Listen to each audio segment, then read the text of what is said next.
Well, welcome everyone to a special online event today called The New Human Story, Awakening Your Evolutionary Potential for Self-Healing, Longevity, and Super Perception. My name is Stephen Dinan. I'm the founder and CEO of the Shift Network, and I'm really thrilled to be with you here today with one of those legendary icons of our movement, a brilliant man who has spanned a lot of disciplines and really helped us understand the new science and how it applies to evolving our consciousness and ultimately shifting our world. Probably doesn't need a lot of introduction, but his name is Gregg Braden, and he's written many books coming out of originally a background as a geologist through a corporate arena and now a real leader in thinking a new way about ourselves and our evolution as a species on this planet. So he's a 2018 nominee award for the prestigious Templeton Award. He's really, you go on with the bio, but he's also just an amazing, heartfelt, good guy as well. So he's the kind of guy who not only writes the great books, but he also is super sweet behind the scenes. So we're really pleased and honored to be here today with Gregg Braden. Welcome, Gregg. Oh, Stephen, I am thrilled to be with you. I want to say right up front, I want to thank everyone behind the scenes at the Shift Network for making this possible. And I want to thank all of our viewers for taking the moment to tune in and check this out today. I appreciate every one of you. Thank you. Great. Well, we're in for a real treat today. We've got an hour with Gregg, and we're going to get as much value as we can. And I want to let you know up front that we also have a chance to go much deeper with him in a brand new program called Human by Design. It's going to be a 6-week program. We're really going to go much deeper into some of these areas today. So if you're interested in the interface of science, spirituality, and human potential, you're in for a treat. We'll talk about it towards the end of the hour. So, Gregg, it's always great to have a little bit of backstory. People know you, certainly familiar with your name, but they may not know, like, what brought you into this work of really, like, the leading edge of human potential? Wow. So we start with the easy questions first. You know, I'm a scientist. I'm a degree geologist, as you mentioned. I have a strong background in the life sciences, invertebrate biology, molecular biology. Originally, I was going to be an oceanographer and study all of the ocean sciences. And, you know, as different as those things seem to be from what we're talking about today, for me, it was actually the perfect foundation. The science, my background in science has helped me to delve into the scientific research and the publications, Stephen, that are often in very obscure places, to bring to the forefront the new discoveries of science that are overturning 150 years of what we have been taught about ourselves and our relationship to the world. So as a scientist, I began applying these principles in the corporate world. And it was good for individual corporations. But as I looked at my path, every one of my journeys through the corporations during a time of crisis, during the first energy crisis in the 1970s, it was during the Cold War crisis of the 80s, the information sharing crisis in the 1990s. And what I found was that my strength was in solving problems and bringing applications to the forefront that could really make a difference in terms of the way these problems are being solved. So in a very real sense, I'm doing the same thing now. Instead of corporations, we're looking at consciousness. We're looking at how we can bring into our everyday lives the discoveries that change the way we think about ourselves and the way we solve our problems, and do it in a way that is healthy, a way that is honest, that is truthful, that is factual. It helps us to become better people. Ultimately, Stephen, it helps us to create a better world. And I can't think of a better reason to marry this science and this ancient wisdom together than just that. So that's a long answer to a short question. No, well, I think one of the things I really appreciate about you in that solution orientation, that you're interested in solving problems, is that you don't see these crises as debilitating. You're just like, oh, another crisis. Let's figure out a solution to that. In fact, after the last election, I was a little bit like bummed out. We had a conversation, and you were so uplifting afterwards.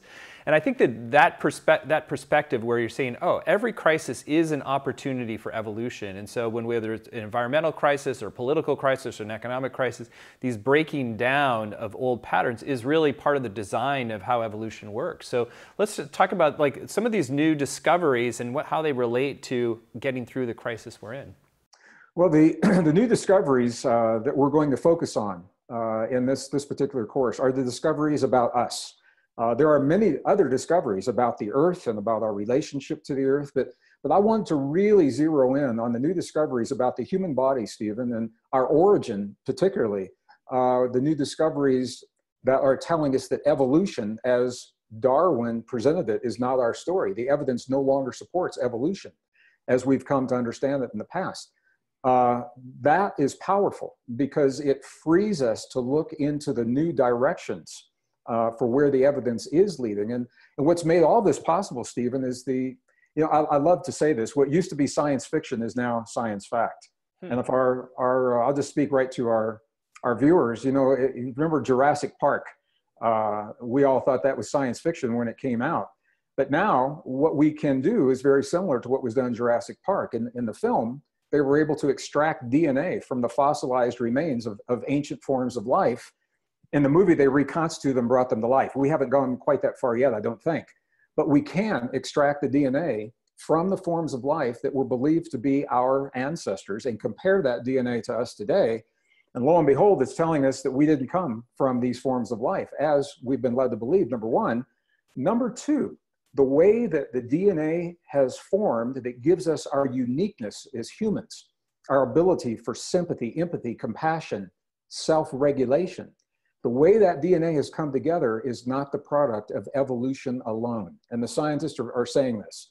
They're saying something else happened to fuse and tweak and modify the DNA in very complex ways in a very brief period of time that makes us who we are today. So that opens the door to new possibilities, and it appears that we are intended to embrace these extraordinary capabilities of things like deep intuition on demand, the ability to regulate our longevity hormones, our anti-aging enzymes on demand, the ability to regulate our immune system, super perception, super learning, the ability to create resilience to change in our personal lives. And, Stephen, I know our viewers know this. The world is changing, our lives are changing, and it's hard to draw a boundary. Where does one end and the other begin? We're all going through this. I'm going through it, you're going through it. So the ability to create resilience so that we can embrace this change in a healthy way, and here's the key, to thrive in the new world that's emerging rather than just surviving and getting by. So these are just some examples of what the implications of the science now are leading to. That's why I'm so excited to share this. Yeah, some very intriguing things in what you just shared. So it's not that we're not evolving, it's that you were saying there's another factor that's coming in, which is like the feedback mechanism, that we're feeding back with our consciousness, our beliefs, and I would love for you to share a little bit more about why that's so important, because we most of us grew up with a paradigm from science where we're essentially the victims of our genes, and we're just kind of propelled forward. If we live or die, that determines whether it goes on to the next person, but in a way you're kind of stuck with what you got. Well, this is where the new discoveries, Stephen, you would think that people would be excited about the new discoveries, and the average person is. But I want to share, there is a reluctance, and in many cases a resistance to sharing these discoveries in the mainstream. So you're not seeing this in mainstream classrooms, mainstream textbooks, mainstream documentaries on the one hand, and on the other hand, these discoveries change the way we think about ourselves, the way that we can heal our bodies, the way that that we create our relationships. So that's why this information is so powerful. That's why it's so important. We're living in a time when the world is changing so quickly in ways that we've never seen. Stephen, we've never taken 8 billion people and mushed them together into a society and a culture that's globalized the way it is today. When everything was separated in the past, it was a little easier to have your own beliefs and your own religion, your own culture, and all of those things. Now that everything is being globalized, we've never been taught how to really merge this globalization into our personal lives. So as we begin to think differently about ourselves, here's the key, and this is what's so powerful. The better we know ourselves, Stephen, the less we fear change.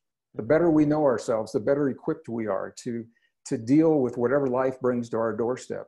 The better we know ourselves, the more empowered, the more competent we feel, the greater our esteem, self-esteem. As we go into the world, the better we know ourselves through these extraordinary capabilities. Now, I just mentioned a few. The better we know ourselves as we're able to implement these extraordinary abilities in our everyday lives, we live extraordinary lives. And I think that's what's important here. So it is a very different way of thinking from what we've been led to believe. And you just mentioned a couple of the differences. Darwin's theory, introduced in 1859, suggests that we live in a world of competition, conflict, struggle, and scarcity. And people say to me all the time, Greg, 1859, that was a long time ago. This is 21st century. What difference does it make? And it's a good question. But when we think about our world, our society, the foundation of our society was actually put in place during the time when that theory came out. So our society, our economic system is based upon competition, conflict, scarcity. Our economic system is based upon these things. And even beyond that, you and I, these ideas are so deeply ingrained into our subconscious, they show up in our personal relationships, in our most intimate, our most passionate relationships. When we're up against the wall and someone that knows us really well pushes those buttons that only they know so well, the way we respond when we lash out in the subconscious patterns of anger, and we say things that we wish we hadn't said, those are all examples of how deeply ingrained these ideas are within us. And as we become aware of these things, then we can heal those perceptions, those false perceptions. And we begin to choose our relationships different. We begin to choose our friendships different, the kinds of jobs that we choose. Our self-esteem changes because we go from being led to feeling insignificant and powerless in life to being empowered and confident in the choices that we make. And I think that is the key to moving forward. That is a form of evolution. That is an evolution of consciousness, not the physical body. If you compare the physical bodies that we have today to the first modern humans that emerged 200,000 years ago, you pretty much can't tell us the same. We are essentially the same body proportions, same cranial proportions. So you can't really tell us apart. So it's not that the evolution of the physical body, it's the evolution of the capacity, the potential that we have. And I think that's really where the action is. That's where the new frontiers in science are leading us. And that's what I'm able to share in a really concise way through the program we're offering, breaking each of those potentials down, each of those abilities, and dedicating an entire episode of the course to one of those capabilities. Tell me a little bit more about some of those abilities and what you've discovered from a scientific standpoint, because there's a lot of new terrain that we're always showcasing in the Shift Network, and I'd love to get your more scientific lens on it. One of I don't want to be really technical, but I'm going to share some of the science. And then I do want to say everything that we're talking about now, this isn't Gregg's theory, this isn't Gregg's hypothesis. This is based upon peer-reviewed science. So it's science that has been researched, published, circulated among the peers in the scientific community, and published in what are often obscure scientific journals. So the mainstream, it's not like you're going to see it in the Wall Street Journal or Rolling Stone or something like that. Every once in a while, a little tidbit makes it through. So the things that we're sharing, they are acknowledged in the scientific community. They're just not embraced in mainstream. And so I want to be really clear about that. One of the things that was discovered when we began looking at the DNA, now that we have the ability to look at the DNA in ways that we haven't in the past, human chromosome number 2 is a perfect example. It's the second largest chromosome in the human body. It's about 8% of every cell. And human chromosome number 2 is responsible, and the genes within human chromosome number 2 are responsible for the neocortex in the brain. That is the largest part of the brain. It's the part of the human brain that gives us our humanness, that gives us our ability for empathy, sympathy, compassion, the self-regulation of so many different aspects of our bodies. And I think this is really where the action is, Stephen. We are the only form of life that can sit down in a moment in time and say, in this moment, I choose to self-regulate. I choose to awaken the immune response, a powerful immune response in my body. I choose to awaken those anti-aging enzymes in my body. I choose to embrace deep states of intuition beyond everyday spontaneous intuition. We all have experiences where, maybe you go to pick up the telephone to call someone and they're already on the phone before you dial the number. So to make that happen, that is a subconscious intuition that led us to pick up the phone in that exact moment. And when that happens, we say, well, that was really cool. I wonder if I can do that again. Because the universe just kind of dropped that on us. But the key is, how do you have that deep connection when you need it the most? When you're faced with a situation in life where we have no point of reference, no, you can't Google the answer. You can't ask a friend or a family member. And I actually have friends right now that are going through healthcare decisions. Over the holidays, they took some time, went to the doctor, self-care. They found out that there were issues in their bodies, and the doctor's saying, you need to follow a certain line of treatment, but it's very foreign to the way that they think. So they're asking a question, what should I do? And everyone they ask tells them something different. Their parents tell them one thing, friends tell them another thing, doctor tells them another thing. What do you do when something like that happens? And I'm not saying we'll have a health crisis, but I believe every one of us is going to face something in our lives where we will have nowhere to turn and no one to ask except within. How do you awaken the intuition when you need it the most, when the conditions are least favorable, to listen to what that guidance is really all about? Well, this is where the new discoveries come in. 1991, 40,000 specialized cells were recognized in the human heart in a way they'd never been recognized before, Stephen. They're called sensory neurites. They are essentially brain-like cells, but they're not in the cranial brain. They're in the heart. Here's the thing. They think independently of the brain. They feel independently. They remember independently. They sense independently, and they have their own intelligence. So when we're looking for that deep intuition, what we're really doing is learning to tap, to consciously activate our relationship to those 40,000 cells and the wisdom that they hold. And it is beyond simply wishing or hoping or guessing. There is a direct inherent knowledge within those cells of what is true and right for us only, us and our bodies. We can't know what's right for someone else, but we can know really, really well what's right for us. So when we have those questions of healthcare choice or relationship, should I stay or should I go? Or a job, should I stay or should I go? Any kind of question, there's this single source that is always with us. It is always with us. I don't share this a lot, but part of my background is Southeastern Cherokee. And in my Cherokee tradition, there's actually a word that doesn't exist in the English language for that wisdom. It's called Shante Ishta. It means the single eye of the heart. How do we tap that single eye of the heart? So that's just one example of what we have access to through the new discoveries that are telling us that these relationships exist, but they're going beyond that. They're showing us the techniques of how we actually tap that wisdom.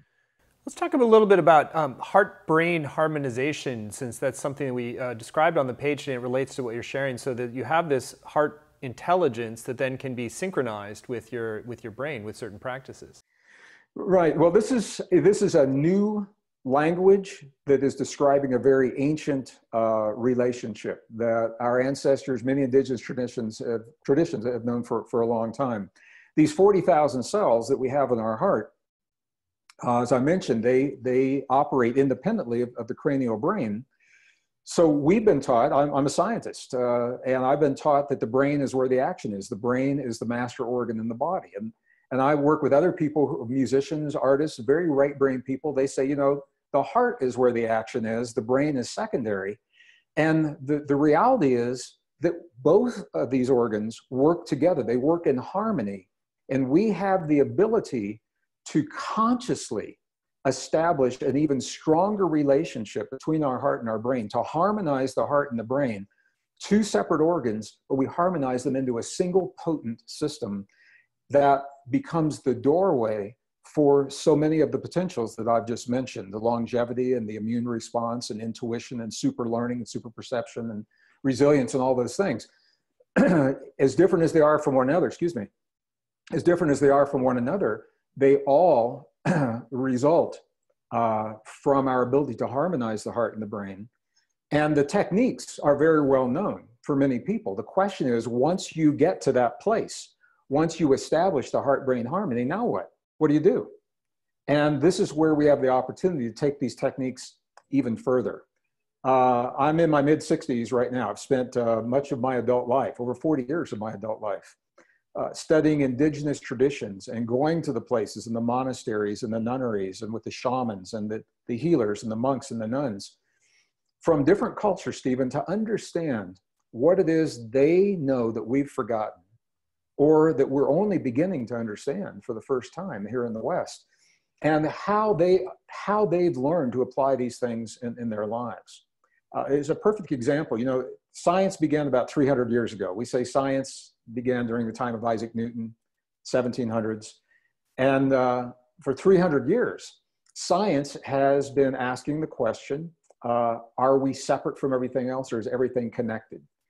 And science through quantum physics has only recently arrived at the understanding that everything is connected. So they're saying, okay, it's connected, now what? What do we do with that connection? How do we access that connection? On the one hand. And on the other hand, our indigenous ancestors, their wisdom goes back over 5,000 years. They began with the understanding that everything is connected. They didn't take centuries to prove it. They said, of course, everything is connected. Now, what do we do with that connection? So for over 5,000 years, our ancestors have been exploring how to apply that connection in our lives in a healthy way. And that's just one example of this merging of science and spirituality in a really, really beautiful way. And how we can bring these things to bear in our everyday lives. Once we understand this connection within ourselves, with other people, and with our world, then we can begin applying this in our relationships, in our jobs, in our careers, and in our healing, and much more. Well, let's go into some of those really practical areas, since I think what you're sharing is very exciting for everybody, and it's like, okay, how do we make it real? So let's focus maybe first on thoughts and belief systems. I know that's very foundational to how do we shift our whole system, that if we have erroneous beliefs, we're kind of running negative programs that then get programmed into our health, our lifespan, everything else. So what can you share about how do we shift those kind of some of those core negative or undermining beliefs? One of the things I've found, Stephen, in working with live audiences all over the world in the last 40 years is that I think people are willing to shift the way they think and what they believe if they're given a reason to do so. It takes work to change our belief system. It takes a lot of work.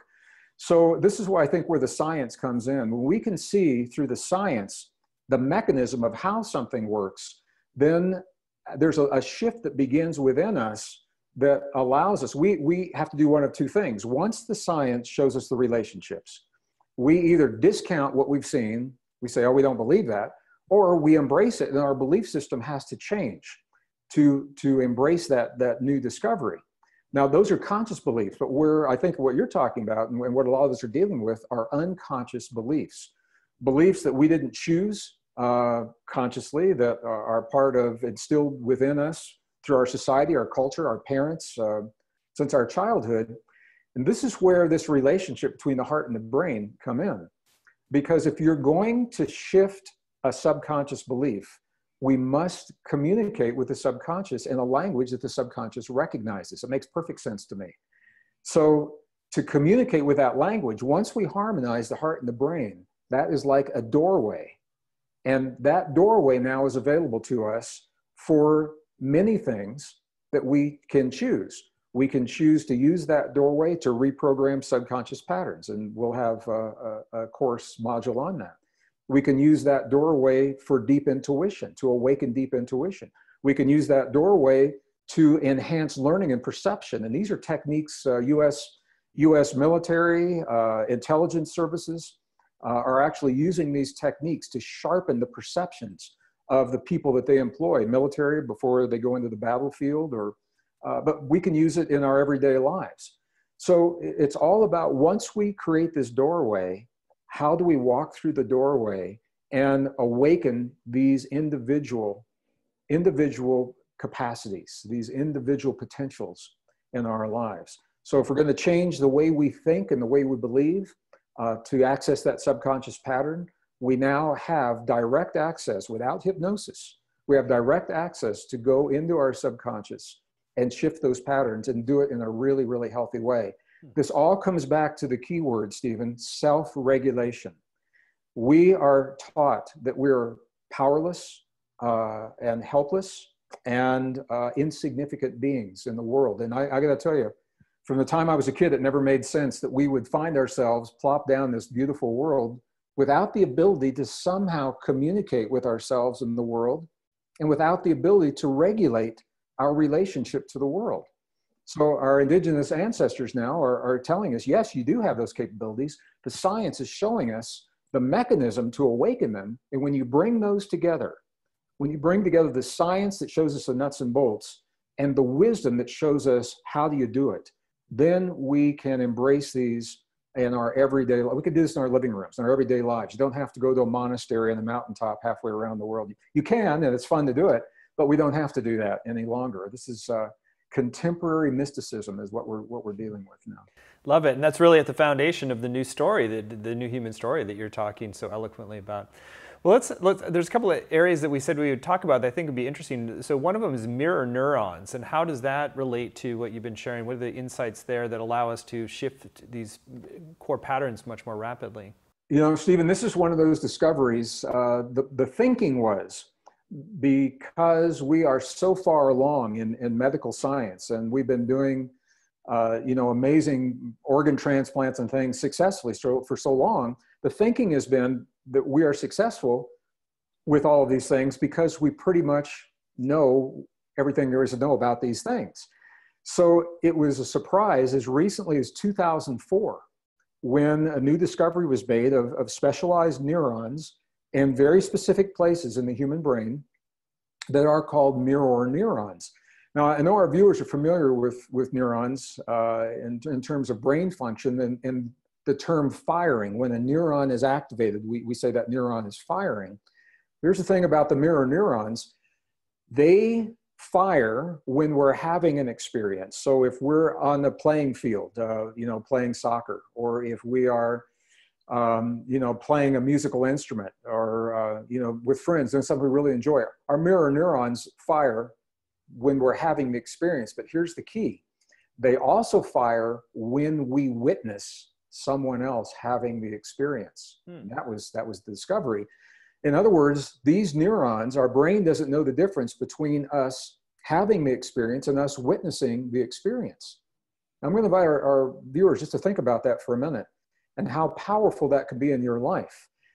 Because our ancestors, the great teachers of the past, for example, if they wanted, I'm just going to use a yogic master, for example. I studied a yogic master, his name was Milarepa, when I was spending time in Tibet. When Milarepa wanted to help his students go beyond the limitations of their mind, he would demonstrate something in their presence that they believed was impossible. And by him doing something that was impossible and them seeing it happen, it freed them in their subconscious and their conscious beliefs. It freed them from those limitations of the past and unleashed an inner potential within them so they could go forward in their lives and accomplish things that they had believed they couldn't do. So that was a mystic in Tibet almost 1,000 years ago. The same principle applies to us today. When you witness, I'm looking right at our viewers, when you witness a healing, for example, in the body of a person that was told they would never heal, when you witness that healing, and maybe you're seeing it through a real-time scan or a sonogram, or maybe it's a physical healing that you can see. When you see another person have that experience, it changes. Your mirror neurons free something within you, and it changes your perception, and it says to your body, maybe this or something even greater is possible for me. And this is the power of mirror neurons. One of the things that make them so powerful in our lives. And interestingly, this is very, very cool. Where we find these mirror neurons is in the part of the brain that is made possible by the fusion of the DNA for human chromosome number 2 that we talked about earlier.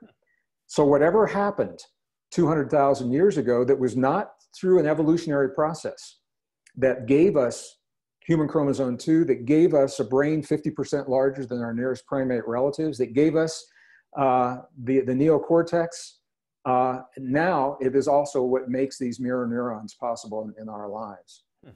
Well, it sounds like it's particularly important to expose yourself to new potential, new human potential. So watching videos of healers or surrounding yourself with extrasensory perception. So part of that, then that connects with the core concept around the new human story. We have to witness other people in different aspects of the new human story so we can program ourselves to know we're capable of it.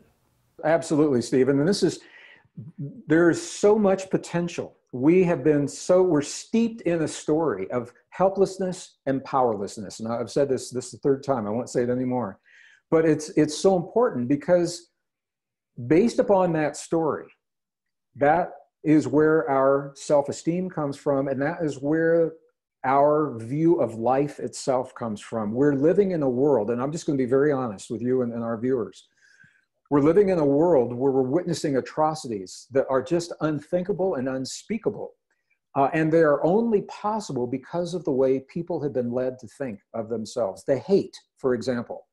They hate crimes based upon religion, based upon the color of our skin, based upon our sexual orientation, the cyberbullying of young people in school, and the way that our children perceive that cyberbullying. Do they believe what they're told on Facebook from other people, from their friends and their peers, or are they strong enough to know that what those people are saying is not really true and does not really apply to them? The answer to all of these things, as different as they are from one another, the common theme is it all comes down to the way that you and I, viewers, the way we have been led to think about life in general, about human life, about our relationship to our world and to our bodies. And that's based upon 300 years of false assumptions of science. New discoveries have just overturned 300 years of that science, and those discoveries are simply not trickling down into the mainstream. But this is why it's so important. Stephen, if we're ever going to heal the hurt that is ravishing our families and dividing our communities and polarizing our nations right now, so we're taking this from personal to global and back to personal. If we're ever going to heal that hurt, we've got to go to the core beliefs that precipitate that hurt. Anything else is a Band-Aid. You know, and they're well-intentioned Band-Aids. Legislation helps. And it's good to have new laws, good to have new rules. But the core feelings is where these things begin. So to create the kind of world that we know is possible, create the kind of families that we know is possible, create the kind of life as an individual that I know is possible for me and my family, my community. This is why I think it's so important for us to at least be aware of the new discoveries. I would never attempt to convince or persuade anyone of anything. I am passionate about sharing the new discoveries. And my feeling is when the facts are clear, the choices become obvious. Mm-hmm. And the more choices we have, I think the stronger we become as individuals and as a community and as a society. So it's one of those places where science and spirituality come together in a really beautiful way. And it's hard to draw the line, Stephen, between our personal lives and the lives of our community and our society and what's happening between nations because everything is so connected now. Does that make sense if I say it that way? Well, I mean, our consciousness is the program that runs the whole show. So in a way, we practice with ourselves and we extend that out to the larger world so we actually have a healthier system. Well, let's come back to, mentioned a few of these really practical areas earlier, kind of a suggestive way, but I want to dive a little deeper into, you mentioned immune response or longevity and how if we want to enter into a right state where we can expand our lifespan or improve our health, like share a little bit more about the how there. And I know there's something around the gamma state that's very significant as well. Well, all of those three very different things.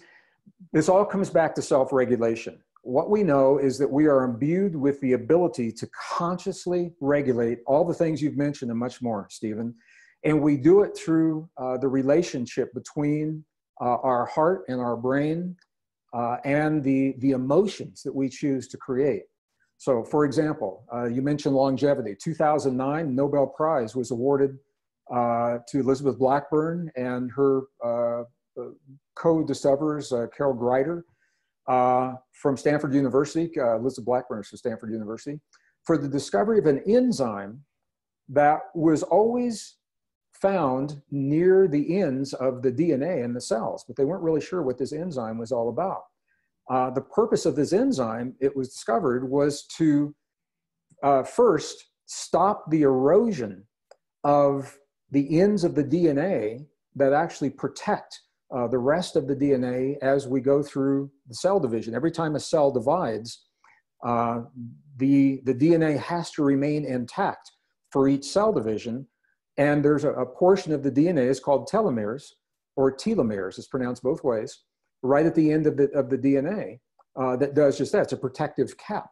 And when that cap begins to erode through stress, through poor nutrition, and they say that just through aging, as that cap begins to erode, the cells don't divide properly, and we call that aging, we call it senescence, we call it illness, eventually we call it death. So the discovery in 2009 of the enzyme that actually stops that erosion, that begins to heal the ends of the DNA and actually lengthens the cap, reversing the aging. It is effectively reversing the biomarker for aging on the DNA level. That discovery in 2009 has led to an entire new science of longevity in terms of how the things that we can do in our bodies and in our daily lives, the choices we can make to protect and heal those caps on the end of the DNA. And one of the most powerful agents of that healing we've already talked about in this program, it is the harmonization of the heart and the brain in a very precise way that relieves the stress. And the stress on the DNA is one of the greatest factors that prevents longevity. So what they're finding now is not only can we stop the erosion and the breakage of this portion of the DNA, but it's possible to heal the damage that's already occurred in older people, and then actually begin to lengthen those caps. And those caps are what scientists now call, they are the biomarkers. They determine the age of the cell. So they're literally reversing the age of the cell. And they've done this in laboratory experiments, and now with mice, for example. And now the humans are showing a tremendous promise. The same thing is happening. You can actually measure how much your telomeres increase in length over a period of time. We have the ability to do that now. So in response to dietary changes that we'll talk about, to lifestyle changes, and to the harmonization of the heart and the brain and what we do after we're in that state. So that's one piece. You mentioned the super learning. When I was in school back in the 50s, 60s, and part of the early 70s. And we looked at brain states, Stephen. We had, alpha, theta, beta, and delta, and that was about it. And there's a new brain state that is what's new in the textbooks. It's called the gamma state. It is such a fast, if you look at the waves of the gamma state, it is such a fast wave. It is a state of heightened perception, deepened intuition. It is an antidepressant, natural antidepressant. But what the science have also found is that when they're dealing with this gamma state, it is a brain wave that actually is activating all of the other brain waves, including theta. And theta is where a lot of the healing comes from. So when we consciously move into this gamma state, not only are we enhancing our perceptions, but we are also activating that part of our brain, the brain state that allows the deep healing that we see, but we are conscious while we're doing it. So in the gamma state, we have heightened perceptions. You are able to retain and recall memory in a way that typically we cannot. For example, if you've seen Jason Bourne, any Jason Bourne fans out there, Matt Damon is in the Jason Bourne series, where he is an agent that has been trained to heighten his perception. He can walk into a room, his eyes look around the room, he walks out, and immediately he can recall. He knows where every wall plug is. He knows where every piece of art. He knows what kind of wood is on the doors. He knows what the paint looks like. And it's possible because his eyes took in the information, just as our eyes always do. The key is his brain was taught to retrieve the information, and this is part of what the gamma allows us to do. Is a heightened state of perception. Now, I'm not suggesting that it's important for us to walk in the room and know what the room looks like, perhaps, but this goes to We can apply it to whatever we happen to be passionate about. Well, absolutely. If you're a musician, I'm a guitar player, for example, and I do this all the time, trying to learn the music that other people have played. So if I could watch a guitarist, a very well-known guitarist who passed a few years ago, his name is Michael Hedges, and I've written about him in some of my other books. He's a Windham Hill artist. I was fascinated. He blew away every preconceived idea that I'd ever had of what a guitar was all about because I was trained classically. So when I watched Michael Hedges in concert, I learned to think the way his fingers were thinking. And then I could apply that in my own life. If you're a student and you're studying and you're trying to retain large amounts of information, especially in the sciences, there are just so many different ways. Just in everyday conversation, Stephen, this is so fascinating to me. When we listen to another person in conversation, often we are listening with the intent to respond. As we're listening to someone else speak, we're formulating in our mind how we're going to respond rather than listening to really consciously, from a heartfelt perspective, hear what that person is sharing. Okay? And we'll talk about this in our course as well. It's a conscious listening. So when we're in that gamma state, it opens us up for the ability to hear consciously and go beyond simply sympathizing, but actually to create the empathy and ultimately the compassion. And that's a sequence. We must have sympathy before we can have empathy. We must have empathy before we can have compassion. The gamma state allows us to do that and much more. So it is a heightened state of awareness that is accessible through a natural technique, a natural process that the studies have shown that babies do this all the time. So it appears to be something that we've already known, that we are conditioned out of as we go through life. And so for many people, that's why it's so familiar and so easy to get back into these states. But yes, the gamma state is another one of those things. We can self-regulate our ability to access that gamma state. Well, let's go a little bit into the big picture arena now. So, this has a big impact on how we view ourselves on the planet. You've referenced this a few times, but really, how does this shift our sense of ourselves as a human race? Well, it all begins with us as individuals. I think there's a single question, Stephen, that forms the basis for every choice that we will ever make in our lives. Every choice of every relationship, who we say yes to as a partner, who we say no to, who we invite into our homes, who we invite into our lives as adults, who we invite into our bed. I mean, that's a big thing for us to think about. It's all based upon the way that we answer this question, who am I? Every decision we've ever made, every choice that we have ever made, every choice of health and healing, in job and career, every decision choice, every issue that has ever come to us in our lives. The way we deal with these, it's all based upon the way we answer a single question. That question is simply, who am I? Who am I? We solve our problems, we live our lives, we heal our bodies, we choose our relationships based upon the way we answer that question. We as a society have been conditioned through a human story, an old human story that says we are insignificant, that we are powerless, that we are helpless, and that life has been devalued because we're taught that life is the result of an accident in biology. The story of evolution tells us that it's just purely by chance that just the right atoms came together in just the right proportions to form just the right molecules at just the right time and just the right temperatures and just the right conditions to allow those simple forms of life to evolve to what we are today.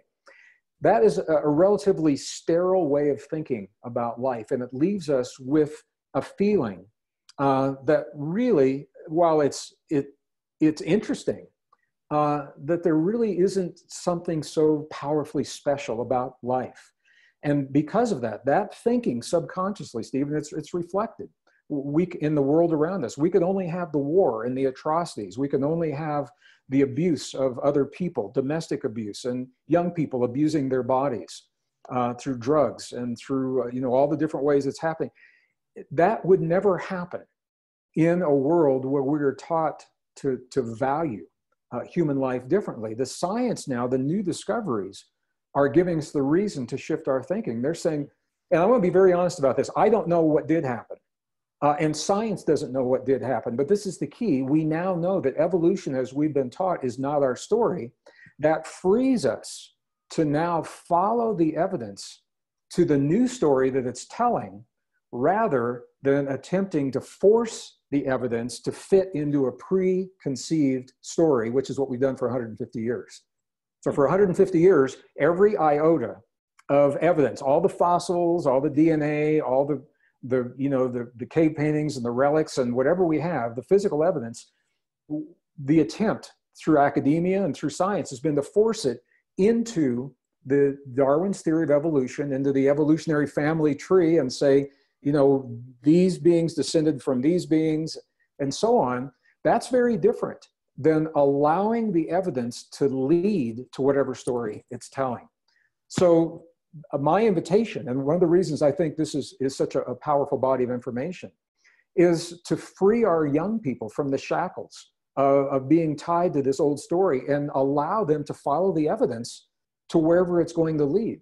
So I'm not suggesting we throw the old stories out, but I think we owe it to ourselves to share both the new and the old story together to our young people and say, this is what we know, this is what we've discovered.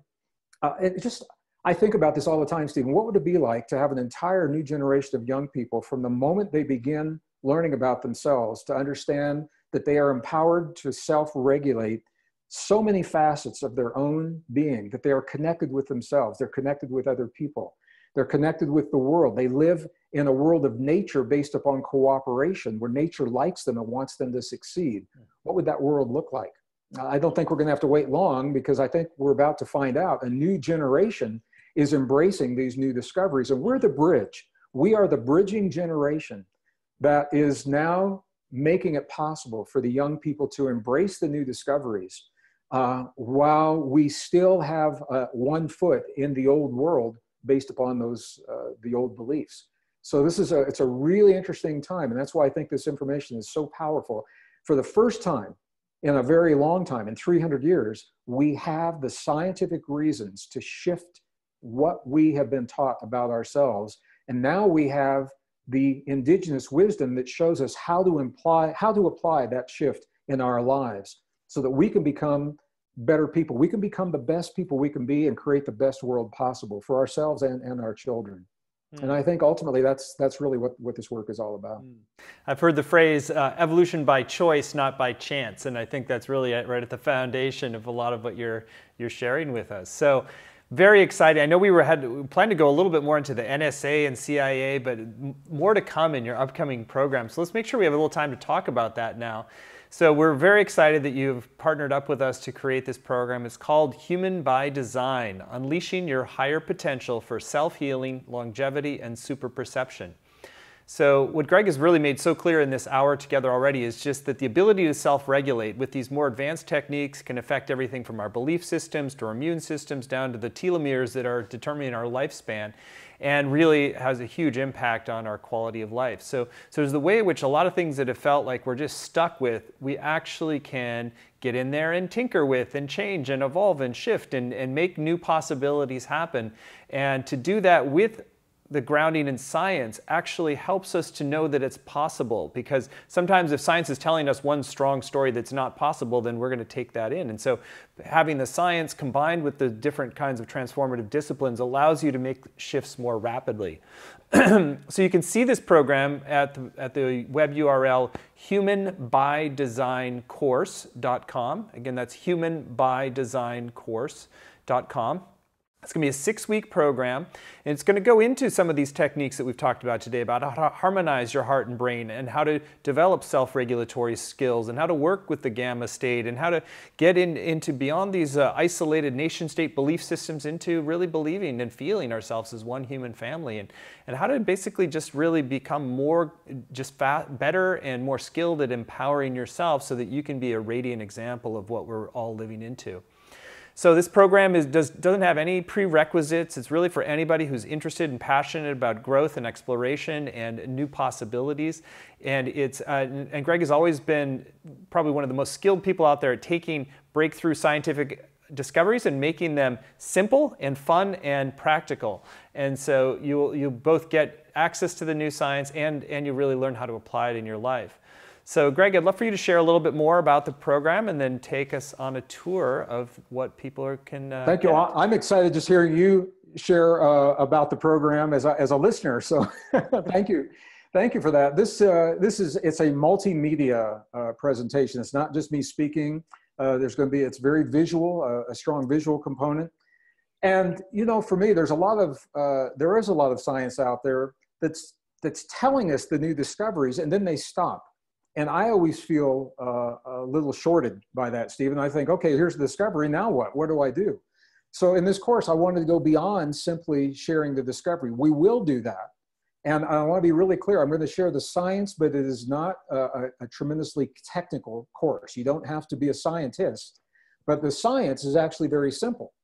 Science is all about the relationships. So I'm going to share the new relationships. I won't use a lot of technical jargon. You won't need any special scientific knowledge. And once that science, that foundation is there, then it makes sense to apply that in our own bodies and to apply it in our lives. And that's why I've designed this course the way I have, breaking out each of these potentials, the longevity and the super learning and resilience, into a single module so that I can share the science. And then let's learn the techniques. And let's find out, you know, what works and what doesn't work. And the things that don't work, let's stop doing them. And the things that work really well, let's do a lot of them in our lives. So it is a very visual program. Hopefully it's a lot of fun.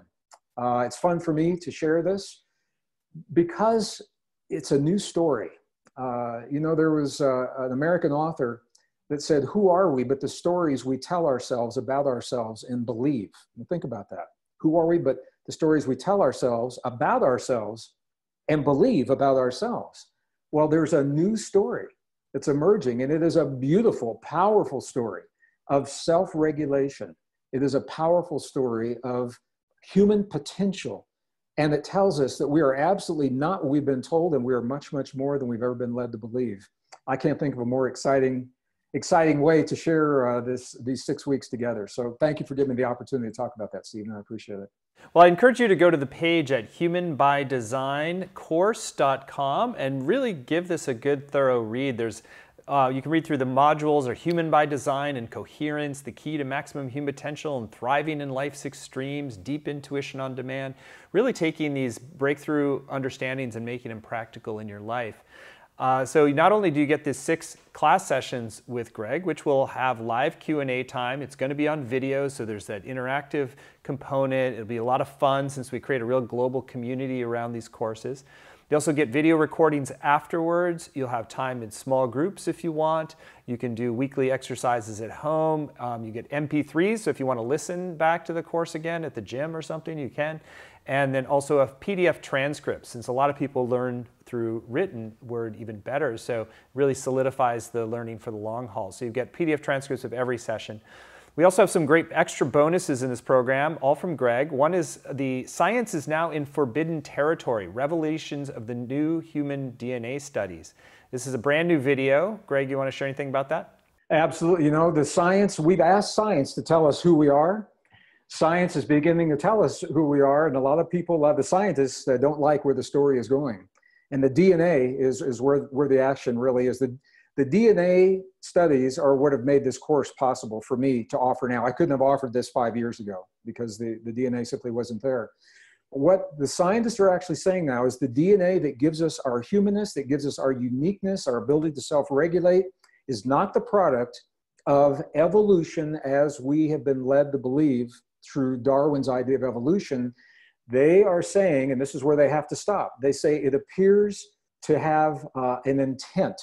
The fusion of the DNA, the fact that it all came together at the same time, the way it was tweaked after the fusion happened 200,000 years ago, they're saying this is more than just coincidence. There appears to be an intent underlying this. And that's where scientists have to stop, because they can't tell us what the intent is. All a scientist can tell us is what happened. But that is where we're bordering on the forbidden territory. Because when we start talking, we start talking about intent, it doesn't mean religion. It doesn't mean aliens, ETs, UFOs. It doesn't necessarily mean any of those things. It just means something beyond, or it could mean all those, but it means something beyond random mutations and evolution. So that's what I want to talk about in this bonus. Fascinating. I look forward to hearing more myself. I look forward to creating There's also it. another bonus that Gregg has included is called Saving the World One Heart at a Time, the personal planetary potential of personal coherence. So this is building on the heart-brain coherence, also connects with groups like HeartMath that you're probably familiar with. And we also have one extra bonus, which is available only today. We like to do this as a little extra sweetener in the holiday spirit, get a little extra gift that when you sign up right away on the first day, you get an extra bonus for doing so. So if you go to humanbydesigncourse.com, you can see this laid out, but it's called When Science Gets It Wrong, 8 Scientific Beliefs That Shape Our World, the New Evidence That Overturns the Beliefs and What These Discoveries Mean in Our Lives Today. Provocative title and a very interesting subject. So it's going into 8 different beliefs. I know you don't have to go into all of them, but maybe just a sneak preview there for that special bonus. Well, today. you know, when I put this course together, Stephen, there was only so much we could put into the 6-week course. A lot of the material, as the saying goes, it was left on the cutting room floor. And this is part of it because so many people are relying on science of the past to guide them in their choices today. And there's so many places where science was adamant that they were correct at one point in time, and now we know that they're not. And I've already given you some examples. For example, science has been adamant that nature is based upon upon competition, conflict, struggle, and scarcity. And we believe that so much, we built an entire society around that concept. And now we know that it simply is not true. We know that nature is based upon cooperation and what biologists call mutual aid. So if that were reflected in our society, think how different our world would be, think how different our lives would look. Scientists told us for over 100 years that beginning in 1888, a very famous experiment was done, the Michelson-Morley experiment, to find out if there's a field that connects all things. And because that field was not detected in 1888, for 100 years, our science, as good as it has been based on the false assumption that everything is separate from everything else. Think about the implications. We've been taught that what we do in one place has no effect on somewhere or someone else, or someone somewhere else. And now that very same experiment was replicated by the United States Air Force in the 20th century. And guess what? The field is there, and it is there just the way it was predicted 100 years earlier. We just had better equipment to pick up that field. The Human Genome Project. It was believed that there was one gene for every protein in the human body, 100,000 proteins. So I believe we find 100,000 genes, and the pharmaceutical industry was very happy about that because that meant that there were ways to pharmaceuticals to deal with all of those. What happened in the Human Genome Project is that the Genome Project revealed that we have about the same number of genes as a worm or a fruit fly. We don't have 100,000 genes. We've got 20, maybe 23, 25,000 genes. Creating those 100,000 amino acids, what does that mean? It means that each gene has multiple functions and can do multiple things that we didn't recognize in the past. This is where it gets interesting. It's called epigenetics. We determine those functions through the environment we give the genes. Our belief systems, our thoughts, our nutrition shift those genes. And that is a big, big shift in terms of the way we've been taught to think about our bodies. Civilization is much, much older than we've been led to believe. In this bonus, I'm going to show you the archaeological evidence. Some of it I've documented personally. Technological civilizations, advanced civilizations in the last ice age with electricity, with batteries, with lights. And we were taught that all has happened only recently in the last 300 years or so. And it leads us to the understanding that civilization is cyclic rather than linear. And the question, are we repeating the mistakes of the cycles of the past? So, wow. You're going into you're getting further down the rabbit hole than I knew in this course. That's fantastic. Well, Gregg, I think you're absolutely brilliant and fascinating to learn from. And I know you're going to be opening up so many portals of new possibilities for people. We feel really blessed.